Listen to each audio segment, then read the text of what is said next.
Hey guys, this is Tia from Nail Dip Studio and I'm back with another video. In today's video, we're going to do some barely there nails and I'll show you some of my tips and tricks. So let's jump right in. So right now, what I'm going to do is I'm going to start filing off my gel. So I have 3 layers on top of my dip powder. I have the gel base and I also have 2 layers of the gel top coat. And all of my gel products can be purchased on my website at naildipstudio.com. One of the things I like to do is I like to manually file off the gel top coat, the layers that I have, the 3 layers that I have. And I like to do this because it allows me to um, cheat on some of my soak off time. Now, here's the new tip of the day. I'm actually using a $5 candle warmer. So that little contraption under the glass bowl, and the glass bowl I got for $1 at Dollar Tree. But you want to grab something, a bowl that has a base at the bottom that will fit on that black warm plate of the candle warmer.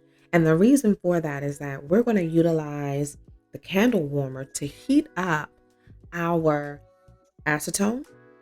And what I'm going to do is I take one of those little abrasive, I want to say like scratching, like a pad that you would use when you're like cleaning your dishes or trying to sand something off, but it's not really abrasive. It's not like a hard abrasive, but it has some texture to it. And I like using that because what it does is it allows the product to really come off in the layers and it allows me to soak my product off a little quicker. So again, I'm just heating it up. I'm pouring the acetone into the glass dish and I'm going to allow that to heat up while I'm filing off the gel on my actual dip manicure. I'm also allowing the product to warm up a little bit. And this will replace the secondary bowl that would have had water in it. Now I could just use the candle warmer and I can keep a consistent warm temperature throughout the acetone soak off process. That way my nails will come off, the powder will break down easier, and I'll have this little abrasive pad that really will help to get some of the stubborn pieces off, and it will allow me to continue with my soak off process so that I can jump into the actual dry manicure piece. So I'm going to continue to file everything off and allow that product to heat up in that bowl.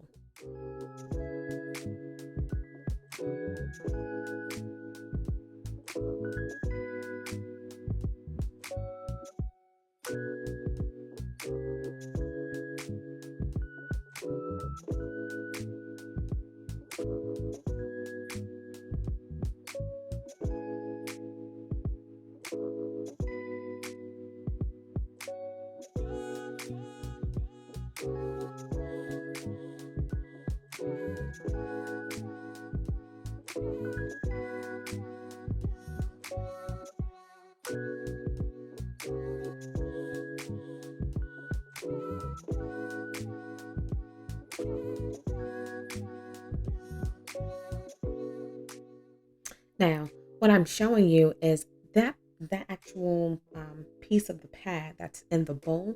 It's actually um, cut in half, and I like to cut it in half because I never use the full sheet. I like to cut it in half. It's just enough. Again, I'm just going to put my hand into that bowl, and I'm going to work my fingers up and down, almost like in a scratching motion, so that I can start to work the product off. And again, by allowing the bowl to sit on that warmer, it's going to warm that acetone up and really start the breakdown so that you can actually get that product off. And it will keep the acetone warm. You need your acetone to be warm in order for it to soak off a little bit more, I would say, effectively and also quicker. If you have it at like just if you have it at room temperature, or if it's still somewhat slightly cold, you're not going to get the same results. You're probably going to have to add some soak off time to your soak off process because you're not going to have the warmth that you need in order to help activate the acetone. Now that we're all done, everything is done, you can sort of see my nails went through it. I think this was the start of Black Friday. It was like Small Business Saturday, Cyber Monday. And I appreciate everyone purchasing products and stocking stuffers and buying the dip kits, but my nails have gone through it. So I'm going to cut everything off all the way down to almost where the free edge is. And you can sort of see how close I'm actually cutting my nails. Creating the barely there nail manicure look just by cutting my nails off. And I prefer, especially in the wintertime and having to deal with packages and products and shipping and this, that, and the third, I prefer for my nails to be extremely short because it is nothing like getting a broke nail, cracked nail, because my nails are too long and I'm trying to pack packages in addition to filling orders. It can be a lot on your hands. So I'm just going to cut everything off and jump directly into the dry manicure process.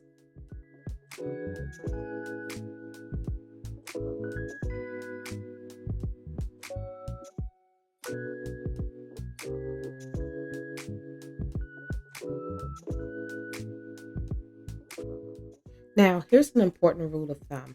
When you are doing barely there nails, like it's barely any free edge there, you really want to make sure that you are shaping and filing your nails as much as possible before you put any product on, because your nails are barely there. Once you start dipping, it's going to add somewhat a slight piece of an edge, like a little bit of length to the nail that you can actually have. It's going to add a little bit, just a smidget, just a tiny little bit of length will be added there. And you don't want to foul that off. You don't want to foul that off. So you want to make sure that you're doing your pre-shaping. Pre-shaping is very important. Making sure that you get your nail to that desired shape, because here's the other thing. You don't have any nail real estate to overfile.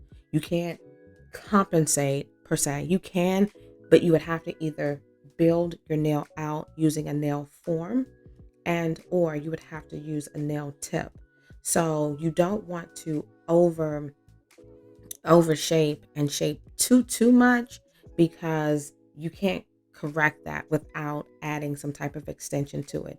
So having a general idea of where you want your nails to be in terms of length, and also going with the natural flow and not injuring the actual nail plate or any of the tissue around the nail, will be key when you have very short nails. um, I would say having a tapered square is my preference. That's just me.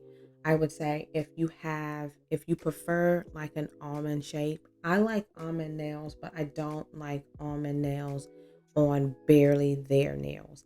I prefer when I'm doing barely there nails to have more of a square shape for the nail. That's my preference.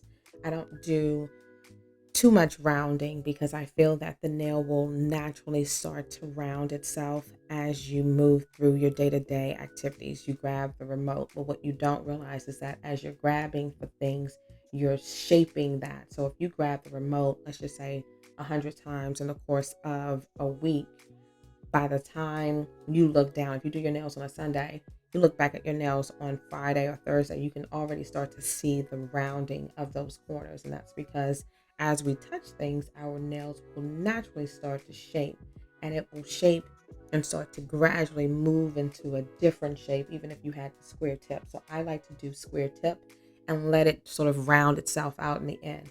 If you round your nails in the beginning, then what you find is that towards the middle or the end of the week, the nail has overcompensated, overshaped itself, and now you've sort of created this weird shape. It's not really an oval, but it's not really a circle. It's kind of like this weird like merger of two shapes into one. So I just prefer to make sure that when I'm doing my nails that I'm shaping everything correctly and that I'm getting a shape that really flatters and complements my hand. That's the other thing.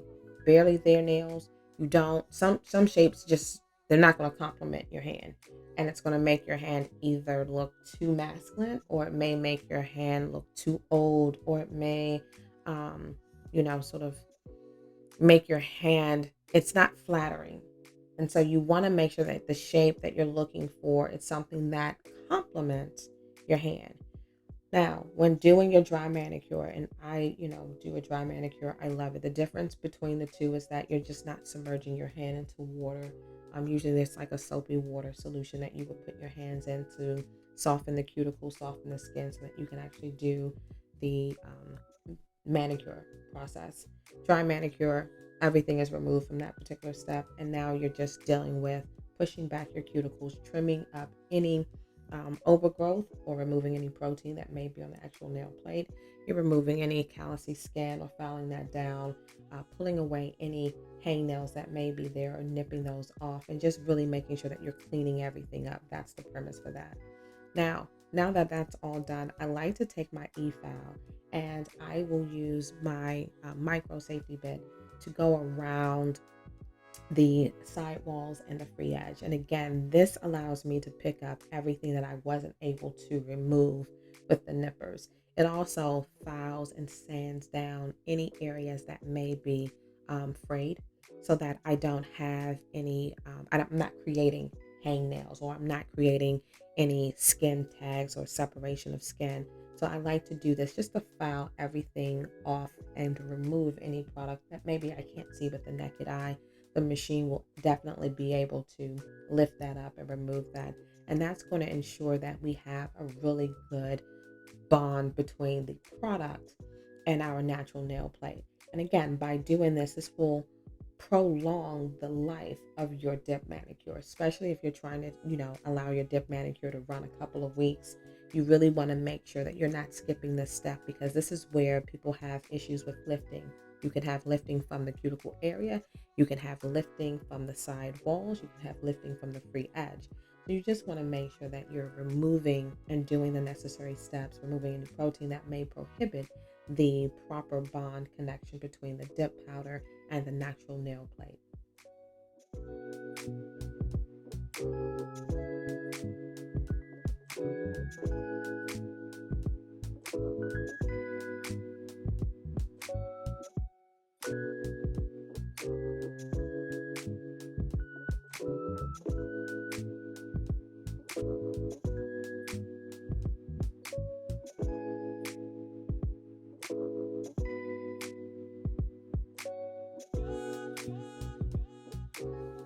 Now, what we're going to do is I've already done my right hand and I'm right-handed. So I've already done my right hand and I'm going to be using this particular shade. This shade is called Blackberry. It is a beautiful, vampy, dark. When I say dark, I mean dark purple shade. As you can see there, it almost comes off black, but it's like the deepest purple that I have that I carry in the collection. And I think it's very appropriate for fall, for winter. I love dark shades during this time. So one of the other things that I will say that when you're using a dark shade, especially for barely there nails, sometimes when you are applying your base coat, you need to make sure that you have either I would say like a Q-tip, like a micro Q-tip to the side, maybe dipped in a little bit of acetone so that you can do your cleanup, your nail cleanup, especially on the free edge, because you're going to get some of that base coat and or gel polish on the natural, on the skin right there, because you don't have, barely have a nail there. I have longer nail plates, and so I can cut my nails completely down to the actual, beginning of the free edge, right where my skin is about to be, and it will still appear as if I have length to my nails just because of the way my nail plate is shaped. So going back, and if you've seen some of my previous videos, you know that I am a stickler for utilizing the edge of the containers as support. I think it is the best way to do your dip manicure. It allows you to have, again, to remove some of the weight from your wrist and place that hand or that finger on the outer rim of that product. After you've applied your primer and allowed the primer to really saturate, it's going to dehydrate the nail, removing any additional oils or any product that maybe we missed. Now we're going to be moving into that base coat. And here's the get you gotcha. You can build a apex. You can build that curve on barely there nails, but you gotta start. You have to start, I would say, just a smidget before the middle point of the nail. That's the trick. Look at the product placement. Look at where I'm placing the product. I am maybe a tad bit under that middle part of my nail, and I'm doing that for a reason. I want to make sure that the curvature has enough height that it's in the center. I don't want it too far or too near the cuticle line, and I don't want it too close to the free edge. You don't want your curve to look like a speed bump. You want it to sort of look like a natural progression, a soft curve. You don't want it to look like it was just dropped there. You know how you drive and you hit a speed bump and it's like boop boop. Like sometimes some people's nails look like boop boop, and you don't want that. You want it to be ah, like that. You know, you drive over, you drive over the speed bump, and when you see it, and it's like, oh, that was nice. You know, you don't want that short speed bump. The short speed bumps tear your car up. The ones that are a little bit bigger that have that natural progression, like that over, you get what I'm talking about. That natural progression, those do less damage. Well, they also are more, in my opinion, aesthetically pleasing on the nail. You want something that flows. Okay. Now, when you're adding your product after you've started to build your apex, because again, this is the step. This is like the stepping stone, the foundation of how your nails are going to be. You want to go and apply that base coat just slightly back from where you last started. And that's going to be the natural progression. Again, avoiding the side walls, but always sweeping that free edge. Even if it's nothing there, you still want to create that seal. You still want to create that grip before you proceed forward. See how I just swiped right there? And now I'm dipping my finger into the powder and allowing that powder to really seep through and pull and adhere to that bond. I'm not grabbing the brush. I'm not dusting anything off. I want to do all 5 fingers. Then I will dust everything off. And you can even dust this off using a small little dish. And this is another dish that I got from the Dollar Tree. Or you can just use your paper towel, or if you have like some newspaper or something, just to catch the blowback and the fallout, because you will have that. That's important to do. I never sort of dip and then dust off, because sometimes the product really hasn't settled, and you really want to make sure that that product has settled before you dust everything off. Because if you do, and the product that hasn't settled correctly, then you have to go back and repeat that step. Going in for my second layer, and notice how I'm going slightly above where I last started. Everything is a build on, so you just want to slightly go a little further back from where you last started. And once I go in for my second layer of color using the color powder, I am then going to pull it down to the side walls, hitting that free edge, dipping my finger in. I'm counting to about maybe 10, because I really, really, really, really want to make sure that that powder has adhered to the base coat layer. And then I'm going to tap my finger off and proceed with the other fingers.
Now that I've done all 5 fingers, I'm going to grab that little Q-tip. And remember, I was telling you, sometimes you get product on the side, your side walls. You want to have a little Q-tip, and you want to move that product out the way. See how I'm just removing that product, and anything that may still be wet, I'm just going to pat that back into position, into play, so that I'm not disturbing the dip manicure too much. And you can do it because it's still moldable, it's still bendable. You can still utilize that and tap it back into position if it comes up just a smidge. But what I'm doing is, again, this is part of that cleanup. You want to clean as you go. You don't want to have all of these different layers right there, and that product is not coming up. And I have a couple of the little micro Q-tips. You can get them from Amazon, but I like to have them on the side because sometimes I struggle with pulling down the product with my, like, I'm back in the day, nail techs, we would basically take like a paper towel, wrap it around our thumb finger, wherever the nail was, and then we would basically scrape that off. Well, if my right hand is done, I don't want to scrape off any product that could now damage and adhere to my other hand. And now I have to go pluck that off and file that off. So that's why I like to have the little micro Q-tips to do so. And again, we're just going to add layers. Now, this is the other thing. You have to add your layers. I'm always preaching this. You have to add the necessary layers based on the activities that you go through in the course of your weeks, your months, etc. If you know that you're harder on your hands, even if you have barely their nails, and sometimes we think, oh, well, I don't have a nail, so I can't crack anything. Incorrect. You absolutely positively can. You can crack your nails. You want to make sure that you have enough layers on. Even though I have barely their nails, I'm still going to apply about 5 layers of dip powder. And because I'm in my heaviest packing shipping season, I actually will add about 7 layers to my nails. Now we can go back and forth in the comments. I'm okay with that. We can debate this, but true dip powder is going to be a lot thinner than your sort of 2-in-1 dip powder. A 2-in-1 dip powder is something that could be used not only with the base coat, but it also can be used with monomer. And because I'm not using monomer at all, I'm using a traditional dip powder. That powder is going to be a lot lighter. It's very finely milled. And as a result of that, you would have to add additional layers. Yes, you can file your layers down, but you want to have that strength. You want to have that retention, even though your nails are barely there. And again, this is going to help you in your day-to-day activities. Just This is something that I've learned over the years. Trust me. You want to add the layers based on your activities. If your natural nails are stronger, then yes, you can go with your 4 layers or so, or 3 layers or so, if you actually have strong, really, really strong natural nails. But if your natural nail is somewhat fragile, if it's bendy, if it's not as strong as, let's just say, someone else who's never maybe had or just naturally has strong nails, if your nails are a little weaker than that, then you're going to have to add those layers based on your activities. And it's not hard to do. See, it's not. Also, anytime you have like a little ripple or a little wave, tap that in. Don't let that ripple sit there, because what will happen is if you add another layer, that ripple will then ripple the layer on top of it. It's going to follow the natural progression of the layer that's underneath it. In addition to that, if you have a ripple and then if you have a ripple and then you put the clear powder on top and you didn't file that ripple down, you will be able to see that ripple as a part of your final dip manicure. It's not going to go away. You would basically have to over file, and by that time, you're really filing off all of your hard work. So you always want to address your mistakes. Fix your mistakes before you seal. Fix your mistakes before you seal. Okay?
Now that we have completed the manicure, that shade, oh, it's so gorgeous. I love that shade.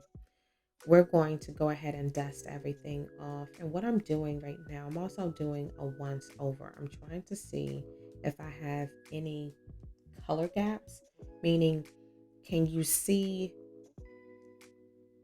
can you see through the powder? Do I have any holes in the pigment? I'm looking for that. And if I don't see any, then I can go ahead and move on to the encapsulation piece, which is grabbing my clear dip powder to really protect the pigment and to ensure that I'm not fouling the pigment off. That's that's what we want to do. So I'm going to grab my clear dip powder.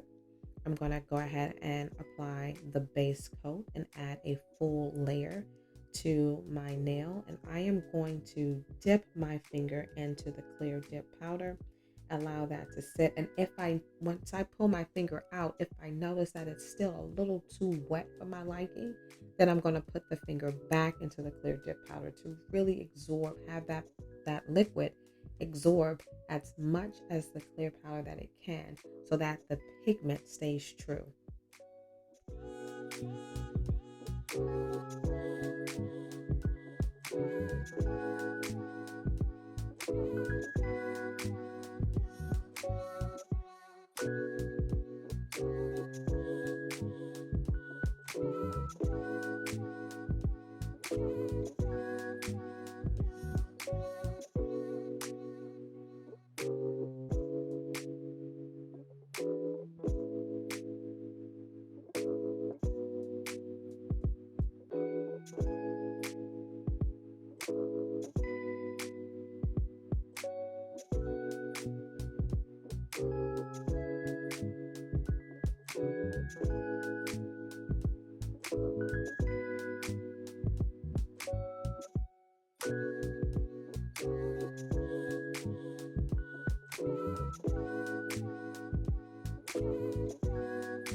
Now, once we've completed that, I'm going to go ahead and move into dusting off any residual powder and then also grabbing my step number 3, which is the activator, the bond.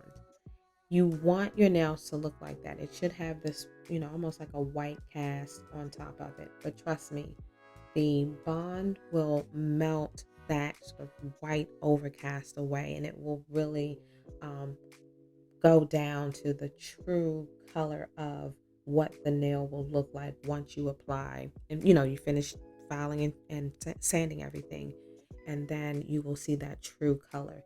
That is a beautiful, beautiful dark shade. If you are into dark vampy shades, trust me, blackberry, so good. Blackberry, Jerry, long night, more caffeine. I'm thinking of all like the super, super, super dark shades. Did I say Jerry? Maybe I did. Those are like those vampy dark shades that I think perfect for fall, winter. So if you have someone, or if, even yourself, if you're interested, head over to my site and check out some of my shades. Now, you want to let your hand sit with that bond for about, I would say, a good 2 or 3 minutes. So get up, go grab some water, use the restroom, come back. I'm showing you right now. See how barely there my nails are? It's my nail plates are little longer. I don't pick underneath my nails. I don't stab them. I'm not separating the skin from the nail plate to create additional free edge nail. I'm literally allowing my nails to grow all the way down to the bottom and then let the nail grow out. And that's a little tip. Right here, what I'm doing is before I even jump into the filing process, I'm going to use my finger and see, for the product that's sticking to my skin, let me just pluck that off. Anything that I can't get plucked off, I'll grab my nipper to cut off. And right here, I'm showing you, see the placement? See how the placement of the nail of when you sort of first apply that clear coat. You apply that coat right where I'm showing you where my finger is. You can sort of see how the height is right there in the middle and it looks like a natural curve. It doesn't look like a speed bump. It's not bulky by the cuticle area. It's not bulky. on the free edge. You don't have the bulk on the side. The placement of the product is really key for barely there nails. And I try to keep my product placement right there in the center. I'm going to grab my Nail Dip Studio nail file. I'm going to be using both sides today. The 100 side, which is a little bit more coarse, and then the 180 side, which is a softer file. So if you want, the higher the number, the coarser the higher the number, the softer the grit is on the nail file. The lower the number, the coarser the grit is. So if you go down to an 80 is going to literally in one swipe take off probably 3 or 4 layers because it's just too abrasive. Whereas something that's in the 180, 200, 240, 220 section would have a softer grit to it, which will allow you, especially if you're new to dip, to manage how much product goes off or comes off. So on the 180 side, excuse me, on the 180 side, what may be a 4 or 5 swipe takeoff on the 100 side could be a 1 swipe. So it's almost like for every 1 swipe of the 100, it could equal to like maybe 4 swipes of the 180, just to give you a little range. So that's why I always lean towards the 180 side when I'm filing my nails. Now, what we're going to be doing here is I'm going under, because I got a little bit of product that went over my free edge, and what I'm doing now is I'm placing the curved side of the nail file underneath that to thin it out and to bring it back in line with my actual natural shape of my nail. Barely there nail. So we're not trying to have wide chiclets. We do not want chiclets as like the little towels that you put in your backsplash. You don't want your fingernails looking like that. You don't want it looking like Cheez-Its. You want it to be you want it to be tapered, and you want to make sure that you're following that natural the natural shape of your nail. Now, if you have a wider nail plate, then I'm going to come out with another video. I'll probably see if I can do that the next video out and show you how to create an illusion that you have thinner nails. But for right now, I'm just showing you, I'm using the natural direction of my nail to thin out the product, remove any bulk that I have. I always start with my side walls and making sure that they're tapered and that the narrowness is shown. Now, you know I'm a stickler for a prop. Grab the top part of your powder and use that as support. Just use it. And I have the 2-ounce clear dip powders are available on the site, but I like to use this as stability because I am filing my nail and I don't want to put too much tension on my hand or on the actual nail. So having a prop there really helps with that. See how I'm going down and I'm filing based on the way, the curve. I'm using the file to basically go around that groove and pull that nail straight, but also too tapering it. Look at that. That shape is nice. It doesn't look too thick. It doesn't look too wide. You see how it looks like it's coming out of, it's coming out. It looks like it's minor. It's coming out. It's not bulky by the cuticle area. It's not bulky on the side walls. It's not overly shaped. You don't see a lot of texture there. And even the thickness of it, I think, is really spot on. I think it allows it to be thick enough where, I can do my day-to-day activity without having to worry about my nails shattering or cracking or breaking. Now, they're not destroyable. Like, you can destroy your dip nails. Something, if a bowling ball falls on your nail, yeah, it's gonna crack, right? But like if you go to grab, I don't know, a spoon or a coffee cup, it's not gonna break. That's what I basically mean. And one of the things that I like to do when I'm doing my nails is I like to file them buff because that allows me to see where my mistakes are. So before I move on to the next nail, I want to make sure that I am buffing everything, filing everything down, and then I'm going to check for texture and any uneven spots. Lumps and bumps will show in your manicure. It may not show day one, but by the time you hit day 3, day 4, you're like, "Ugh, look at that lump." And that's all you see, right? So I try my best to um, look at my nails, feel, do a spot check. I use my little texture brush, and I am looking to make sure that I don't have anything that I kind of want to fix. Okay, you see how you have that's flush, that's tight. That also means that I'm not going to experience any lifting. I'm not going to have any water damage. Water's not going to be seeping in. And see how the curvature, the placement, it's all about the placement.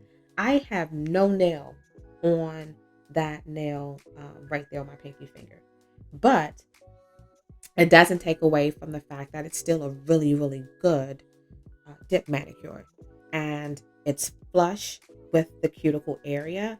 It looks like it's coming out. It doesn't look like it's dip. It looks like it could be a really, really good gel job or acrylic job. It really is.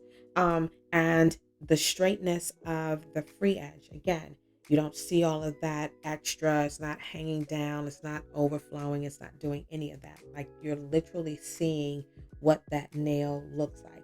Now, that happens to be my ring finger, the shortest nail. And that was broke. I think if you go back to the earlier clip, that nail was the nail that I think I had cracked through and through. And so I had to cut that pretty short. And again, using the 100 side, I'm going to remove some of the bulk that you see on the sides just to smooth everything out, following the natural path and the natural groove of my side walls from the cuticle down to the sides, just to make sure that I'm making that taper. And then I'm going to square it up at the free edge. I don't round my corners. Again, I think I addressed that earlier in the video. Through natural activities, grabbing this, grabbing that, your nails are going to naturally start to bend, especially in the corners, because that's how we grab things. We grab things, it's like you're grabbing it with the corner. That corner is going to start to shape. So I like to go in with a very pointed tip, so that by the time the week progresses, whatever curvature, it's not the curve that is naturally created with my natural nails doesn't irritate me. By the time we get down to like the 6th or 7th day, it doesn't irritate me. But again, you just want to make sure you take your time and you're looking at your nails using the 180 side. Now, if you're removing bulk, use the 100 side of the nail file. For all other aspects, for shaping the sidewalls, shaping the free edge, going around the cuticle area, I would say removing texture, blending things out, you want to use that 180 side. It's going to allow you to control just how much product is filed off.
Now right here, this is my middle finger, and you can see I have a little bit of product that sort of spilled over right there. It's almost like it's sticking out. And we're going to address that. We want to make sure that, well, at least I want to make sure. I want to make sure that I don't have those little pop outs like right there. If you have that, if you've ever seen that, or it starts to like flare, again, see how it's starting to flare. I don't like that flared look. Now, if that's your thing, flare on. But for me, I'm not a flare girl. I want everything tapered. So again, using that 100 side, we're going to be removing that bulk, and see how I'm going there and I'm just focusing on that area where I see the bulk, where the flare, that like, space, that separation, that pop out. I'm seeing where that is and I'm attacking that. I'm addressing that. I want to focus that there. Again, I'm holding my finger up, but let me go grab my daggone powder so that I can rest my finger there and really get into the shape that I want. Now we're going to convert into that 180 side because I don't want to take off too much product. And now I'm starting to taper. You can start to see how I'm bringing that nail file slightly in the opposite direction, just to add a little bit of tension there so that it can start to go in and taper, right? I want to taper that. I don't want to remove too much, but I will say this. The the free edge, it was a little too thick for me, so I'm going to address that through my shaping. 180 on that shaping side so that you can actually control the product and take your time. Remember the trick that I've shown you. I like to rotate my finger under the nail file. Why do I do that? Because if you leave your finger in one spot for too long, you run the risk of over fouling. You're definitely going to heat up that product. And we've all had that sort of hot moment where you're fouling, and now your finger feels like it's on fire and you like, ah. So you don't want to do that. You want to make sure that you're rotating. By rotating your finger underneath, it's almost like you're creating a faux e-file, and you're able to control the amount of product that's coming off, but also too, you're getting a better and a consistent shaping result. You're going to get something that's a lot better than what you would have normally got. And see how I literally just removed that little pop out. That thing is gone. And now all I'm doing is shaping the free edge and ensuring that that shape meets my standards. I'm over directing, and in some cases I'm going to be pulling that piece back if I think that it's still a little too bulky. I'm going to grab my brush to push off any dust so I can really see what's going on there. And notice, look at that, from where we started to now, the shaping. Please don't play with, please stop playing with me. I can shape a nail. I can shape a nail. Like, I gotta toot my own horn. Beep beep. I can shape a nail. You just want to take your time doing it. I promise you, it's not rocket science. Just take your time. Put on one of those TV shows on Netflix and watch the entire series, like Firefly Lane. Go watch that. Or what is it? Virgin River. Go watch that. Or I don't know, Wednesday. Go watch something on Netflix to occupy your time. Watch the entire series, and by the time you look up, your nails would be done. And this is, I promise you, a great way of like doing your nails. If you do them one by one by one by one, I promise you the results will be completely different.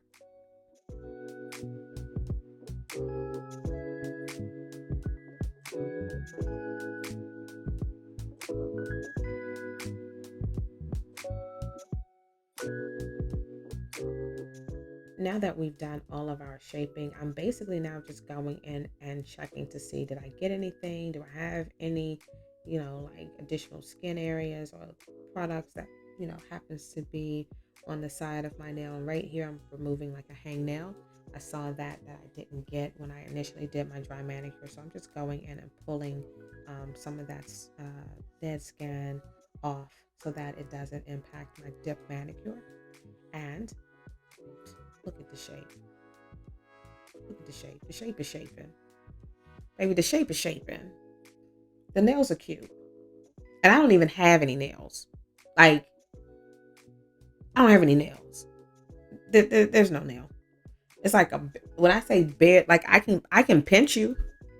These are good nails to pinch. Those barely there nails. Remember when your mom would you go to church or somewhere and you weren't acting right and she didn't want to say anything, but she would get real close to your face, tell you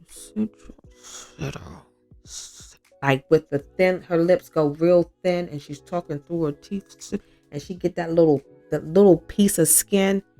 These are the type of nails that give you just enough corner to grab that little piece of skin and just twist it just to get their attention. That's what this is. These are pincher nails. Pinch the hell out of you. But anywho, I'm just basically now going in with my nipper and removing anything and everything that I see that I don't need. But that's some good shaping. Like for real, that's some good shaping. You must agree with that. That's some good shaping. Like I'm showing y'all how to do, like for real, like this is the game. Look at that. Look how flat that, if your Q-tip doesn't do this, if you can't do that to your nail and it literally is flushed with where the nail is coming out. Stop playing with me. That thing is gorgeous. But I'm just showing you, again, showing you techniques. All fun and jokes over here. But again, the technique and the game, like you're literally doing, this is a game changer. And if you have like a kid that's in college or a high schooler and they're getting into nails, buy them a dip kit. Let them do their nails as much as possible. Do you realize that the average cost of a dip kit could be, let's just say if they get like a 3-color 5-piece dip kit, that might be on sale for like $99. The fact that they will be able to do their nails for an entire year to 18 months as frequently as they want. They want to do their nails once a week. Literally, that would end up costing somewhere around like maybe like $1.50 to $2 a week. Like you just did that. Like now the cost is very minimal. They will be going home like, nope, I'm going to home, do my nails. And I've also shown you on, I think I have a couple of videos where you could use the dip powder to do your toenail extension. So they can even use the same dip powder to do their toes and have beautiful toes throughout the winter. Just options, just saying. But what I'm going to do is get up, wash my hands, come back. After I've washed everything, I'm always going to use a lint-free wipe along with some alcohol. And I'm going to just wipe off my nails and make sure I remove any dust. Why am I doing this? Because we are going to start the gel process. And I don't want any additional particles jumping in or adhering to the gel. So we're going to use the base coat and we're going to apply 1 layer of the base and 2 layers of the gel glaze, which is the top coat.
We're going to apply the base, and now all 5 fingers are done. We're going to cure this, always sweeping that free edge. We're going to cure this for about 60 seconds, and then we're going to come back and immediately jump into applying the first 2 layers of the glaze top coat.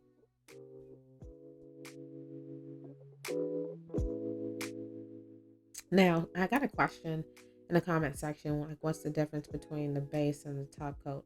My top coat is a lot thicker than my base. My base coat is a little bit more liquidy. Like it literally will, see how it just drops right back in, like you pull it out, it's going to drop back into the container because it's intended to be the base. It just holds it in. Whereas though my top coat is a lot thicker, and I wanted a thicker top coat because I felt like it added an additional layer. So think of it like this: if you have 5 layers of dip and you go and you file that off, and let's just say now you're down to like maybe 4 or 3.5 layers, by adding the extra layers of gel on top of that basically gets you back to like a 5 layer dip application.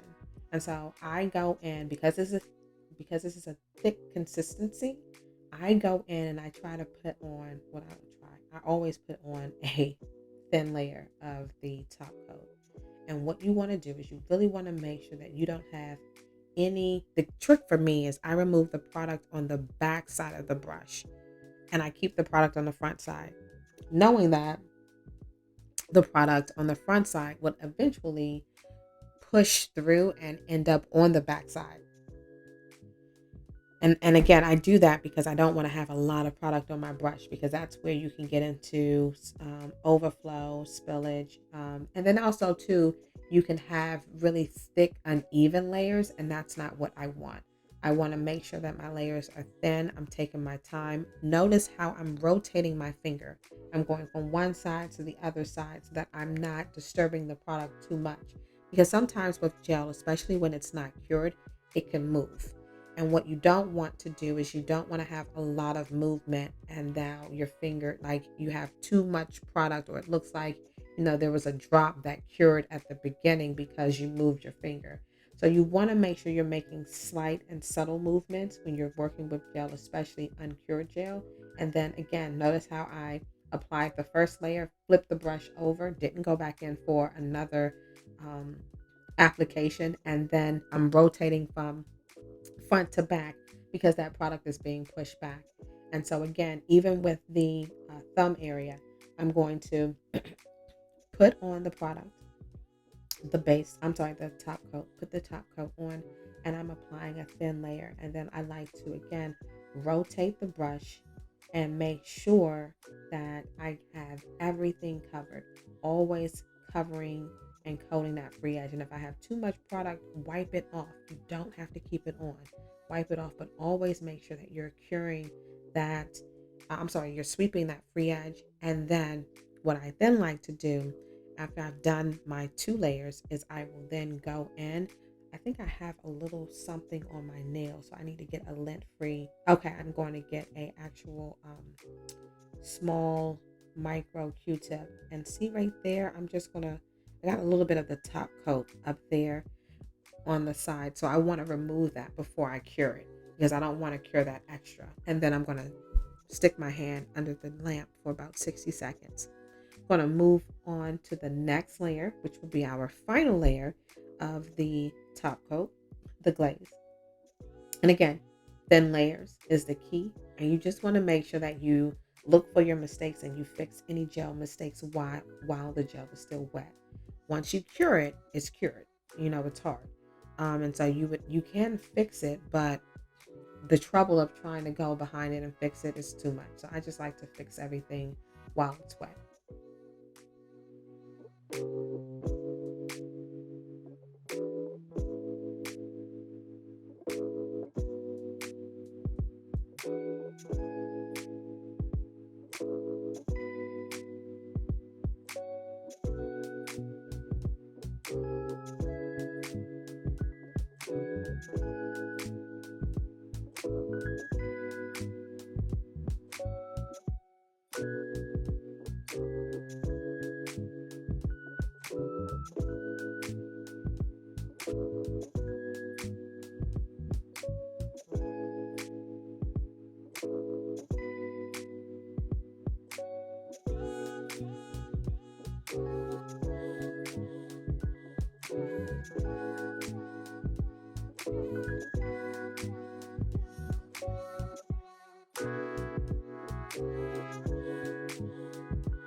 Now that we've finished our second layer of top coat, we're all done.